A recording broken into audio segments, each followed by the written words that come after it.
Hello and welcome to Spooky Stitches, the podcast that is 50% wool and 50% ectoplasm. I'm your host, Sheena Peril of Not Magic Studios.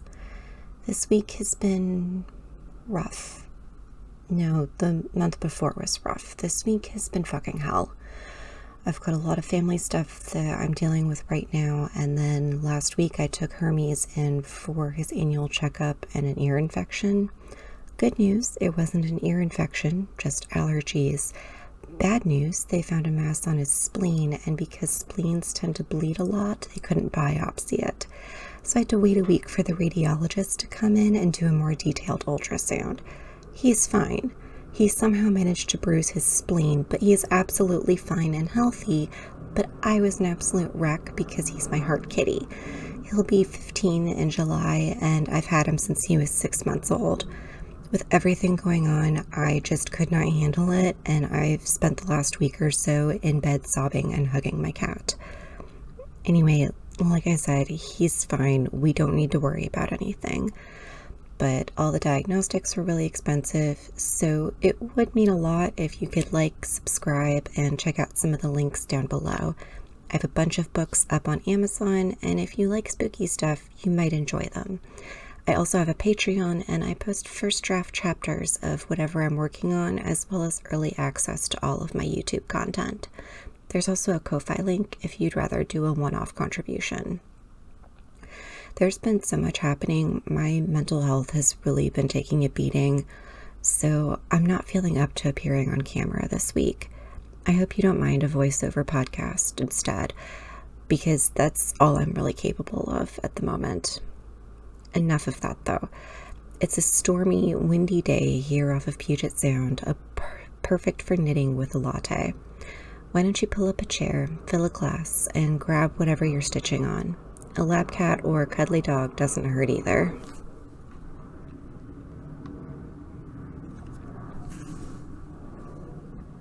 I have 3 finished objects this week, and they've all been languishing for a while, waiting for me to get the sewing machine out.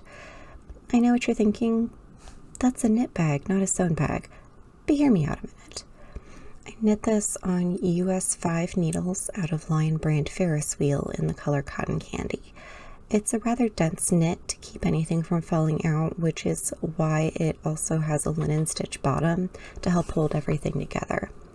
I knit the body first and then picked up stitches and started up the sides before adding more stitches and working the strap in the round.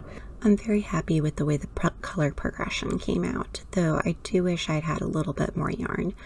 I wanted this to be a crossbody bag, but it's quite a tight squeeze. It's better as just a shoulder bag. I did leave it to hang for a couple of days with a heavy book inside just to help stretch that strap out as much as possible. It's acrylic, so blocking won't do a whole lot, and one of the reasons I made the strap in the round is so it would be stronger and not stretch out or dig into my shoulder as much. I used magnetic straps for the closure and then sewed reinforcements out of muslin to keep the brads at the back from cutting into me or anything else I happen to be carrying. On the inside, I just backed the area where they're attached, and then on the flap, the magnets are attached to the muslin, which is then sewn to the flap. I've been using it for a couple of weeks, and while I have no plans to rip it out or make a change to this bag, I definitely would have made the bag about 2 inches deeper, because right now it tends to hang a little funny and tip forward. It just needs the weight to be a little bit further down. I'd also make the strap about 6 inches longer if I could. I might be able to if I ripped out the strap and made it narrower or made it only a single layer, but I don't want to. I like the thickness of the strap, which makes it comfortable to wear, and it also keeps it from stretching all the way down to my knees, which would probably do in about an hour if I made it out of a single layer instead of a tube. I know this from experience.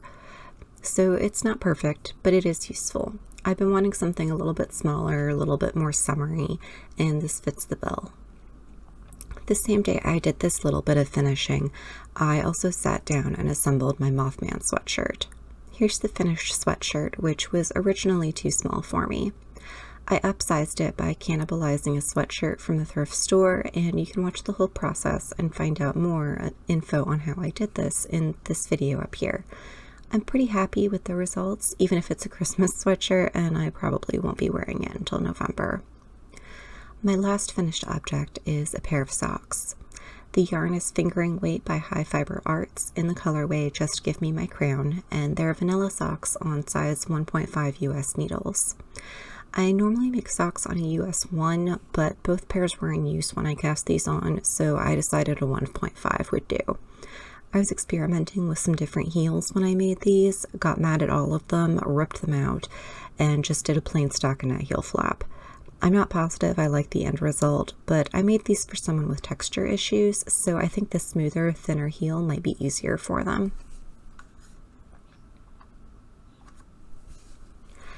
Next up from the whip bin, we have what I'm calling my Gothic Flamingo sweater. I bought a skein of Knit Picks Stroll hand paint in the color Red Wing Blackbird a few years ago, and it's been sitting in my stash waiting for the perfect project ever since. Then for Christmas, I got 2 skeins of Traila's yarn from Indie Entangled.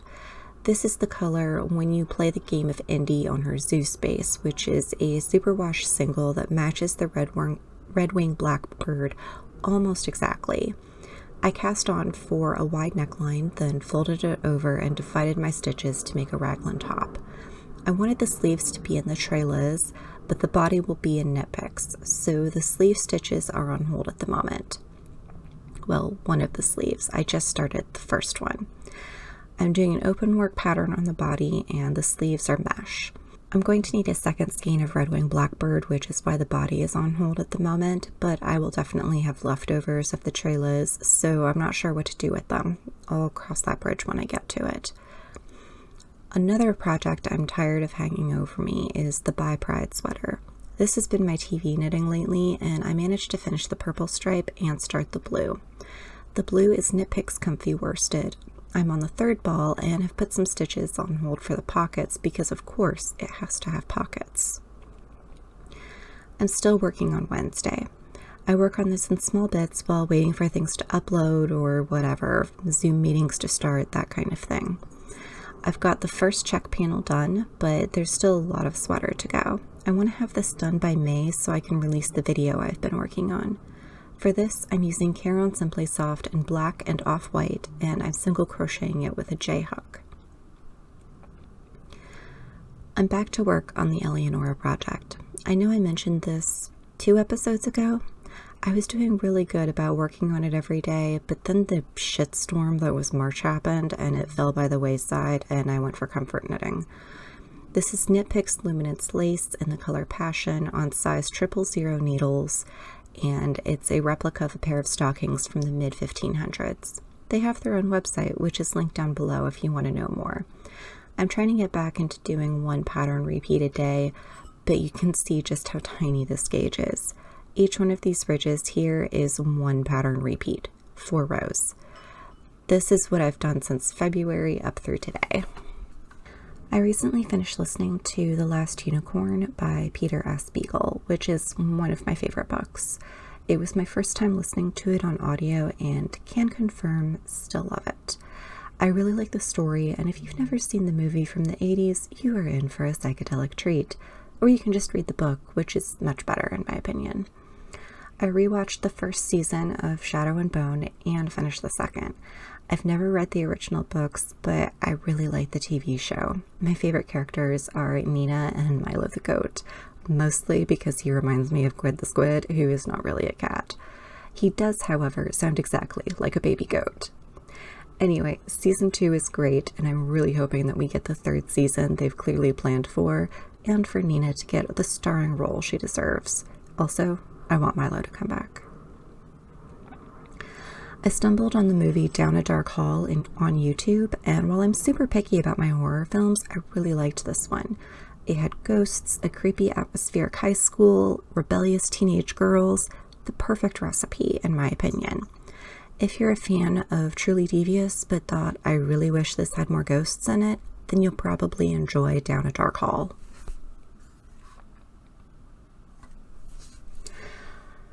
Last night I finished listening to A Discovery of Witches by Deborah Harkness. I remember hearing all the buzz about this book when it came out, but it's a brick, something like 400 pages.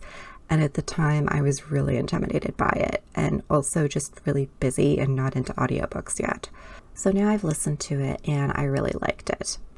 I do have one issue with it, though, which is that in so many witchy books I've read recently, the witches are so racist and purists, and demons are often depicted as relatively normal but with extreme ADHD, except somehow that makes them demonic. What is up with that? Like I said, I finished the first book. I'm not positive I want to read the rest of the series, just because the last 10% or so of the book, it took a turn that I'm not super fond of. So I'm not sure about that. We'll see later what happens. And of course, I'm currently playing through the most recent update of Dreamlight Valley. I've already finished the event, and now I'm just working on leveling up the new characters, and I'm trying to add more recipes to my repertoire. I'm trying to get back into my writing a little bit. I started a story back in December, and then everything went to hell in a handbasket in January, and I never got past about 32,000 words, so I'm taking April, which is Camp NaNoWriMo, to try and finish it. It's not going well. Thankfully, I only need to write about 20,000 words to finish this draft, but I just haven't had a lot of motivation lately. There's just been too much going on, and honestly, sometimes I wonder why I still write. I get this sort of existential crisis about it, and then I have to walk away, and then my brain insists I come back because my brain needs me to write down my stories, even if nobody reads them. This particular story is based off of a couple different nightmares I've had in the last year, mixed with Snow White, A Tale of Terror. If you're not familiar with my work, a lot of it is actually based on my nightmares. Colors in the Dark, scenes from the Evie Capelli series, and parts of By the Grace and Off the Rails all came from my dreams. It's a much gorier, more violent story than I normally write, but the themes are very similar. It deals with anxiety and fear, grief and loss, the feeling of being an outsider, rejection, and wondering if something wrong done for the right reason is really bad, or the right thing done for the wrong reason. Thankfully, I'm at the climax of the book, which in this case is a fight scene. I don't consider myself good at writing fight scenes, so I guess I need to go watch some action movies. Hopefully the next time I talk to you, this draft will be done. I post first drafts over on my Patreon, so to further encourage myself, I've scheduled the first several chapters for release this month and next, along with some behind-the-scenes stuff. That's basically it for me this time. I haven't come across any big knitting news of late, so why don't we turn down the lights and cozy up for this week's story time, The Mistress in Black. This week's story comes from the Virago book of ghost stories edited by Richard Dalby. This was printed in 1988, and it has a lot of older stories in it. I've been reading a lot of them, and this book is going to be showing up quite a bit in the future. I've got a link to it on archive.org down below. The Mistress in Black by Rosemary Timperley. The school was deathly quiet and seemed to be deserted. Nervously, I approached it from the road, followed a path around the side of the building, and came to the main entrance. I tried the door, but it was locked, so I rang the bell. Footsteps approached. The door opened. A tall, pleasant-faced man with a gray mustache stood there. "Good morning," I said. "I'm Miss Sanderson. I have an appointment with the headmistress at 10 o'clock. "Oh, yes. Come in, miss. I'm the caretaker." He stood aside for me to pass and closed the door again. "If you'll wait here, I'll see if Miss Leonard is ready for you." He went along the corridor in front of me, turned to the right, and vanished. With my back to the front door, I looked round the hall. On the wall to my left was a green baize notice board with a few notices neatly arranged and secured with drawing pins. I wondered whether that board would still be so tidy when the vacation was over and the children were back. Past the notice board were swing doors opening onto an empty gymnasium, its equipment idle, its floor shining with polish. The paintwork was fresh, and the place looked as if it had just been redecorated. To my right were a number of other doors, closed and mysterious, for everything in an unfamiliar building seems mysterious. Ahead of me, to the left of the corridor and alongside it, was a flight of stairs leading upwards. My nervousness increased. Interviews always panic me, and I really needed this job. Trembling a little, I waited. The silence itself seemed to make noise in my ears. I listened for the caretaker's returning footsteps. Suddenly, a woman appeared at the top of the stairs and began to descend. She startled me as she made no sound in her approach, and I was reminded of one of my previous headmistresses, whose habit of wearing soft-soled shoes had given her an uncanny ability to turn up silently when she was least expected. This woman on the stairs was pale, dark, very thin, and wearing a black dress unrelieved by any sort of ornament. Unsmiling, she looked at me with beautiful but very unhappy dark eyes.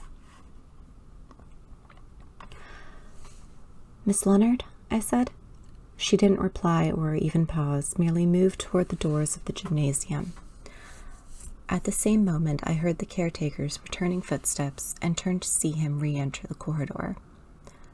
"This way, dear," he said. "Miss Leonard will see you now." As I went toward him, I thought I smelled something burning, so hesitated. Again, I looked through the glass at the top half of the gymnasium doors. The woman in black was out of sight. "What's the matter?" The caretaker came up to me. "Feeling nervous?" "Yes, I am, but that's not it. I thought I smelled something burning." He looked at me sharply. "No, not now," he said. "That's all over, I should know. But I've got a bonfire going on the grounds. Maybe the smoke is blowing this way." "That'll be it. Anyway, I can't smell it anymore. Was that Miss Leonard I saw a second ago?" "Where?" he asked. "On the stairs. She went into the gymnasium." "You're in a proper state of nerves, you are," he said, and I followed him along the corridor. "There's no one in the building today except you, me, and Miss Leonard, and she's in her office waiting for you. Coming on the staff, are you?" "I hope so. I've applied for the job of English teacher." "Good luck, then," he said. We stopped outside a door. "This is Miss Leonard's room, miss." He knocked on the door. A voice called, "Come in," and I went into the headmistress's room. Miss Leonard was at her desk, the window behind her. She rose immediately, a plump yet dignified figure with neat white hair and a pink suit which heightened the color of her cheeks. She was utterly unlike the woman in black. She smiled. "Do come right in and sit down, Miss Anderson. I'm so glad to see you. It's not easy to find staff at a moment's notice at the end of the autumn term." "It's not easy to find a job this time either," I said. "Most schools are fixed up for the whole of the school year." "We were too. Then suddenly there was a vacancy. Now, you're 25, you have a BA degree in English, and 2 years teaching experience." She was looking at my letter of application, which lay on her desk. "That's right, Miss Leonard." "You haven't been teaching for the past 12 months. May I ask why?" "My mother and I went to live in Rome with my sister and her husband, who is Italian. My mother was ill, and she wanted to see my sister again before... Well, Mother's dead now, so I decided to come back to England." "And do you know anything about this school?" "No, I simply answered your advertisement." "I'm glad you did." She picked up a folder of papers and handed it to me. "In here I've enclosed your timetable for next term and details of syllabus and set books, so you can do your homework before you arrive." "You mean I've got the job?" "Yes, why not?" "That's marvelous, thank you." We talked for a while then. As she took me back to the main door, she said, "You'll find the rest of the staff very nice and friendly." "I think I've seen one of them already," I said. "Really? Which one?" "I don't know. It was just that she came down the stairs while I was waiting in the hall. She was wearing a black dress." Miss Leonard said casually, "Staff do come back during the vacation sometimes to collect forgotten property or whatever. Goodbye for the present, Miss Anderson. When you arrive on the first day of term, come to my office and I'll show you the staff room and then take you to your first class." And the interview was over. Christmas passed, January began, and diligently I studied my folder of information, and then, on the night before the first day of term, snow fell. My lodgings were a train journey away from the school, and on the very morning when I wanted to be punctual, my train stuck. Ice on the points. By the time I reached the school, I was late and distraught. Added to this, the school itself looked different under the snow. I couldn't even find the path to the main door. I took a wrong path, lost myself wandering around the building, and peered through a classroom window. Lights were on inside. About 35 little girls in white blouses and dark tunics were sitting at their desks and listening to the teacher. The teacher was a dark, thin woman in the black dress who I'd seen before. Fascinated, I stood and gazed. It was like watching a silent play, myself on the outside, dark, and the actors in the light, playing their parts. In the front row of the class was a little girl with golden hair falling like bright rain over her shoulders. Next to her was a dark child, her black hair cropped close as a boy's, and next to this one was a child with a mop of red curls. All the pupils were attentive, but this red-haired child was gazing at the teacher with an expression of adoration. It was touching, yet a little alarming. No human being deserves that much young worship. I retraced my steps along the wrong path in the snow, found the right one, and finally reached the entrance door. It was not locked this time. I let myself in and hurried to Miss Leonard's room. "Come in," she called in answer to my knock. As I went in, I blurted out, "I'm so sorry I'm late. It was my train, the snow." "Never mind, Miss Anderson. I guessed as much. I'll take you to the staff room." She led me up the stairs from the hall, along the first-floor corridor, into a room. It was an ordinary staff room. Notice board, lockers, tables, hard chairs, easy chairs, electric fire. The light was on, but the room was empty. At least, I thought it was empty at first, then realized that someone was sitting in one of the chairs. I saw her only out of the corner of my eye, and she was in the chair at the far corner of the room, away from the fire, so although I recognized her as the woman in black, I didn't turn to look at her. If I thought anything, it was just that she had a bit of nerve to leave her class, which I'd seen her teaching a few minutes ago, and come sit in the staff room, and now she's been caught out by the entrance of the head mistress. Miss Leonard, however, took no notice of her. She said, "This will be your locker, Miss Anderson. The bell will ring any minute now for the end of first period, and then I'll take you to your first class. It's a double period of English. You'll have seen that from your timetable. Mrs. Gage is looking after them at the moment. She's our biology teacher, and she'll be glad to see you, as by rights, these first 2 periods should have been her free ones. That's why the staff room is empty." But the staff room was not empty. There was the woman in black, looking at me seriously with those beautiful, sad, dark eyes. Miss Leonard led the way to my first class. The teacher there looked quickly around as we entered. She was a lively, dark, fairly young woman with eagerly bent shoulders and black-rimmed spectacles. She wore a red sweater and brown skirt.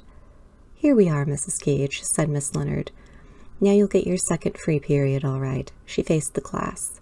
"Now, girls, this is Miss Anderson, your new English teacher. Help her as much as you can, won't you?" And as I stood facing the class, it was the same class I had seen through the window only 15 minutes earlier. There was the child with the fair hair in the front row, and the dark one next to her, and no, it was different. The child with the curly red hair was not here. Her desk was empty, and of course the teacher was different. Miss Leonard and Mrs. Gage left the room, and I was on my own with this familiar, unfamiliar class. I spent the next 40 minutes or so in trying to get to know them, checking on their set books and so on. Then the bell rang for the morning break, and I returned to the staff room. The chair where the woman in black had been sitting was empty now, but the other chairs were occupied. The staff had gathered for elevensies. I heard someone say, above the noise of the many voices, "How does that damn chair get over there in the corner like that? Who puts it there?" "Night cleaners have strange ways," said another voice. "Extraordinary about night cleaners," said the first. "They work here for years, and so do we. And which of us are the ghosts? We coexist, but never meet." A woman in an overall came in with a tray bearing a pot of coffee and cups and saucers. Mrs. Gage came over to me. "Coffee, Miss Anderson?" "Oh, thank you." "How do you like it?" "Black, no sugar." "Same here." She collected coffee for us both.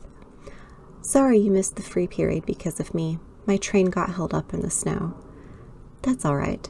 Sipping my coffee, I studied the other women around me. Doesn't everyone come here for coffee at break? I asked Mrs. Gage. Everyone. It's only our 11sies that keep us going. Then where is, well, one of the teachers? She was talking in your class, my class, this morning. I thought I saw her in the window. Not that class, said Mrs. Gage. I started with them immediately after morning assembly. But it was that class. I recognized some of the girls, and the one with the red hair wasn't there. Mrs. Gage looked at me sympathetically. You're all upset over being late, aren't you? And maybe you're upset for other reasons too. I don't blame you. It's not easy to be taking Miss Carey's place. Miss Carey? Who? But as I tried to ask more, the woman in the overall came to collect our dirty cups, and the bell rang for third period. We all went off to our classes. I still had one more period with the same class I'd taken before, or so I thought, until I reached the room. Then I saw that the teacher's chair was already occupied. The woman in black sat there, and the child with the red hair was in the third desk in the front row. Sorry, I murmured, withdrew again, and stood in the corridor to re-examine my timetable. Surely I hadn't made a mistake. No, I was right. This was my class. So I went back, and the teacher's chair was empty now. So was the third desk in the front row. That was when I began to be afraid. So afraid that a sick shiver traveled down my spine, sweat sprang out on my skin, and I needed all my self-control to face the class and give a lesson. At the end of the lesson, when the bell rang for next period, I asked the class in general, "Where's the girl who sits here?" I indicated the third desk on the front row. No one answered. The children became unnaturally quiet and stared at me. Well, I said. Then the fair-haired child said, "No one sits there, miss." And the dark child next to her added, "That was Joan's desk." "But where is Joan?" Silence again. Then Mrs. Gage walked in. "Hello, Miss Anderson. We seem to be playing box and cocks this morning. Do you know which class to go to for last period?" "Yes, thank you. I've got my timetable." I hurried away. Busyness is the best panacea for fear, and I was very busy getting to know a different class until the bell rang for lunch. Back to the staff room again, and it was full again, and there was Mrs. Gage kindly taking me under her wing. "Miss Leonard asked me to look after you until you find your way around," she said. "The staff dining room is on the second floor. Would you like to come up with me?" I was glad of the offer. The staff, all female, sat at 3 long tables in the dining room, and the place was as noisy as a classroom before the teacher arrives. 2 overalled women, one of whom I had seen at break, served our meal. Conversation was mostly shop, the besetting sin of female teachers. As the newcomer, I kept quiet, but I looked at those women one by one, trying to identify the woman in black. But she wasn't there. Unhungry, I did my best with the meat pie and carrots. Then when rice pudding and prunes arrived, for teachers have children's diets, I murmured to Mrs. Gage, "Who is the member of staff who wears a black dress?" She looked around. "No one, as far as I can see." "No, she's not here, but I've seen her."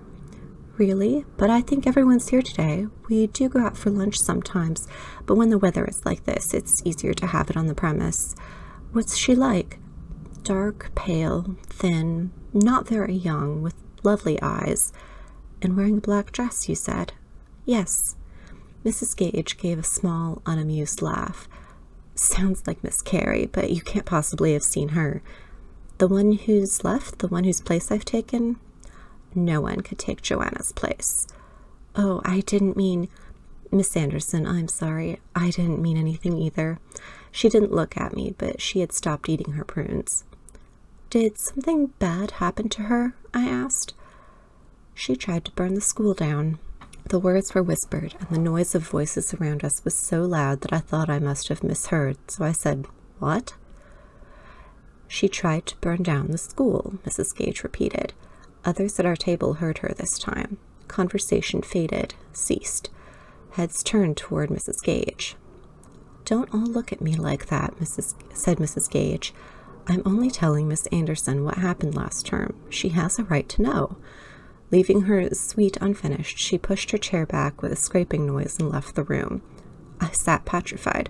Murmurs of conversation began again, but no one spoke to me, so I pretended to eat a little more, then rose and left. I found my way back to the staff room. Mrs. Gage, cigarette in hand, was sitting by the electric fire. "Sorry about that," she said.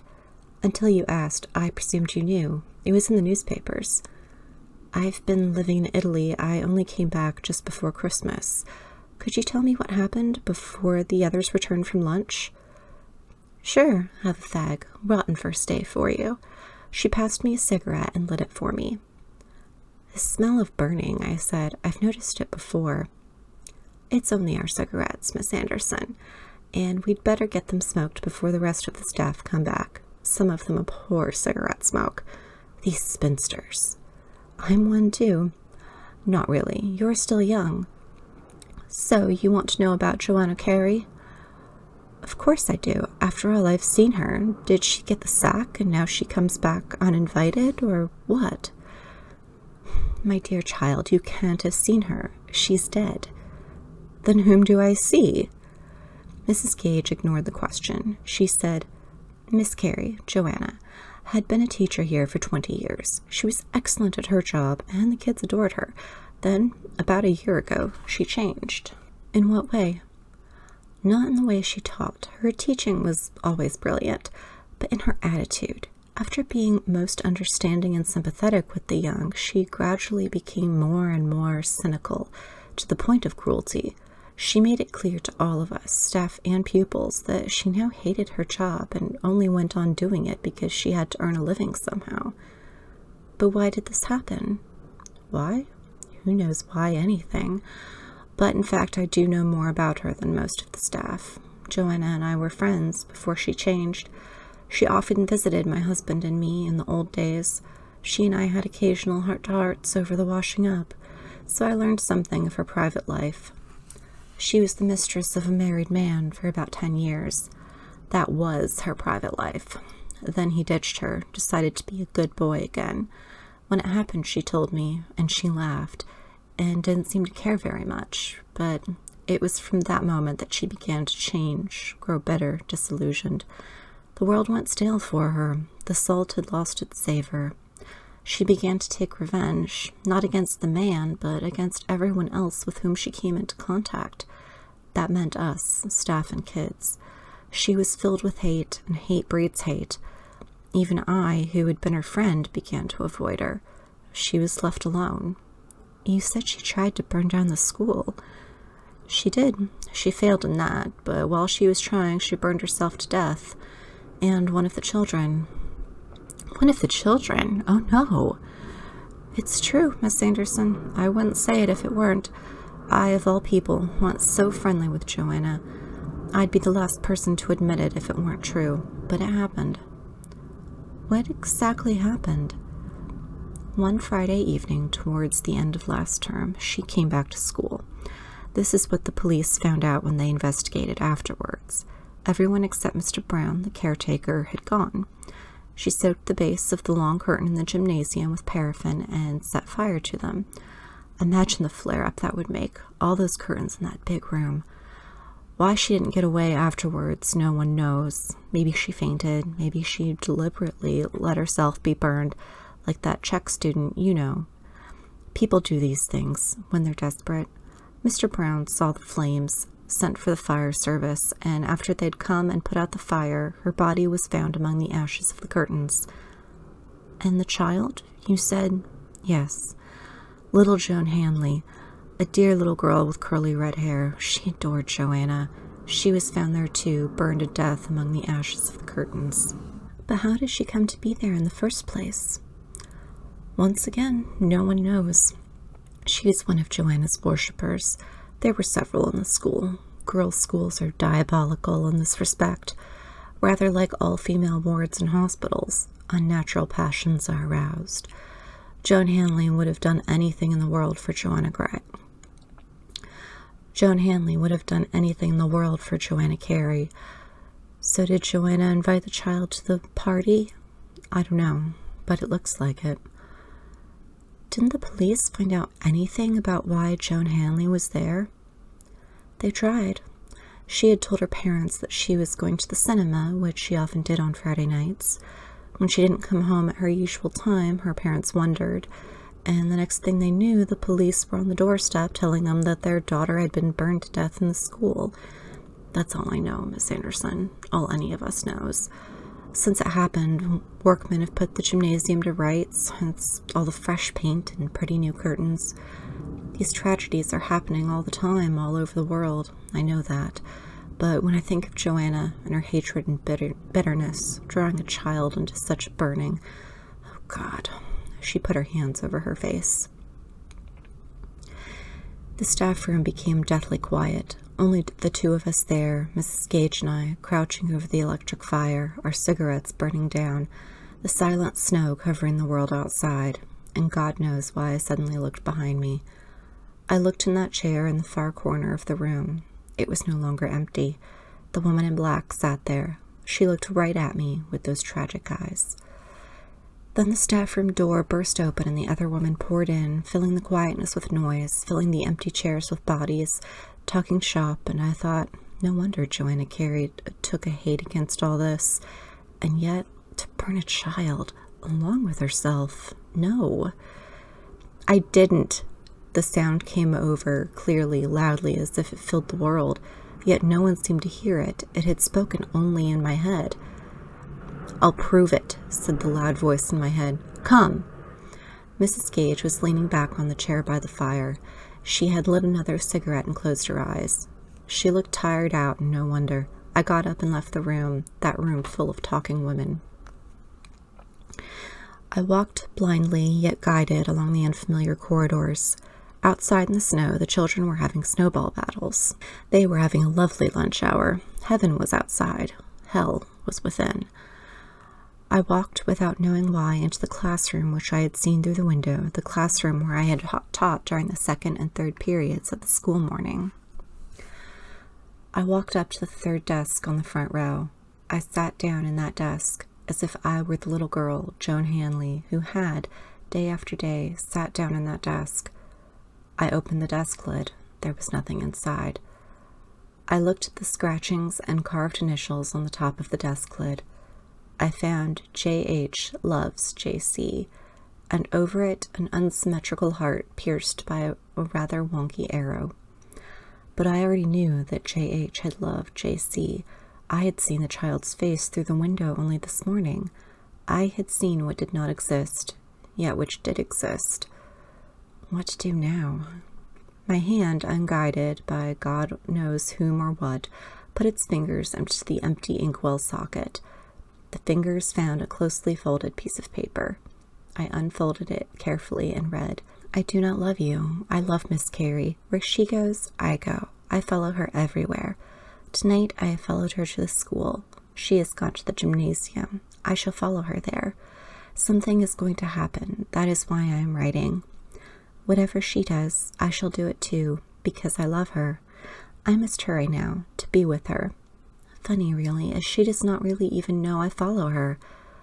I put this under my inkwell. I don't expect you'll ever read it, but you never know. Yours sincerely, your daughter Joan. I didn't know she was there, cried that voice in my head, loud with its silence. I didn't know she was there. Of course you didn't, I answered aloud, loudly. It's all right, I'll tell them. The classroom door opened and Miss Leonard walked in. Miss Anderson, what on earth are you doing? What on earth was I doing? I was sitting at a dead child's desk, scrap of paper in my hand, and talking to myself. I've found something, Miss Leonard. I passed her the letter. She read it. So, that's what happened. Miss Carey didn't take the child there with her at all.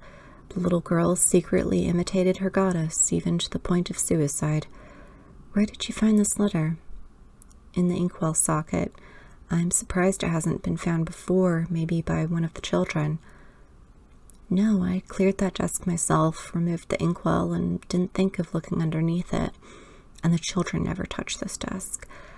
I did think of removing it, but it's too much like giving in to superstition. What made you look there, Miss Anderson? She led me here. She spoke in my head. I don't understand it, but it happened. You're psychic, aren't you? Did you know that already? Not until I came to this school. You saw her the day of your interview, didn't you? Yes, on the stairs. I remember, and I fobbed you off with a practical explanation. Did you ever see her, Miss Leonard?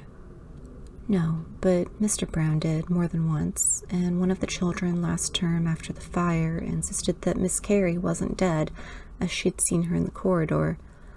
Neither of them was lying. Some individuals see and hear more than others. Have you been very frightened? At first I wasn't, because I thought she was real. Later I did feel frightened. And now? Now I just feel desperately sorry for her. Her eyes, Miss Leonard, if you could have seen the sadness in her eyes. Mr. Brown mentioned that.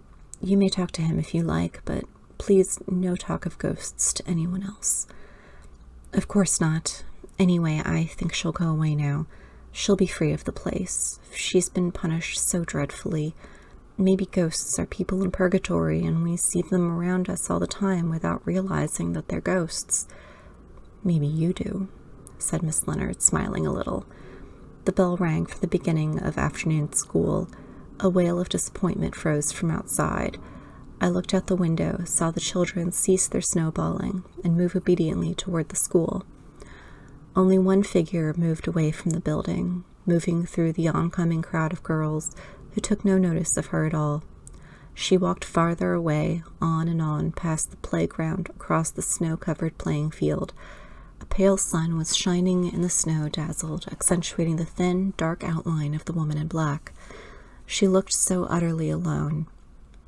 Then a small figure began to follow her, running quickly and eagerly.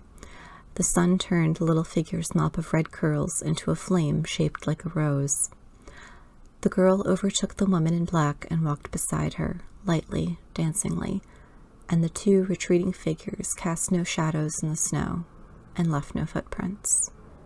So that's been our story for this week. A very tragic tale, but with more of a happy ending, or I'm not sure if happy's the right word, but a satisfying ending, at least. A hopeful ending. I hope that you've enjoyed our spooky tale this week, as well as the rest of the podcast. If you could, don't forget to like, subscribe, comment, and share, and check out all of the links down below, including my Patreon, social media, links to my books, all that jazz. I hope that you stay safe, stay healthy, and that you have something soft and fluffy to cuddle with.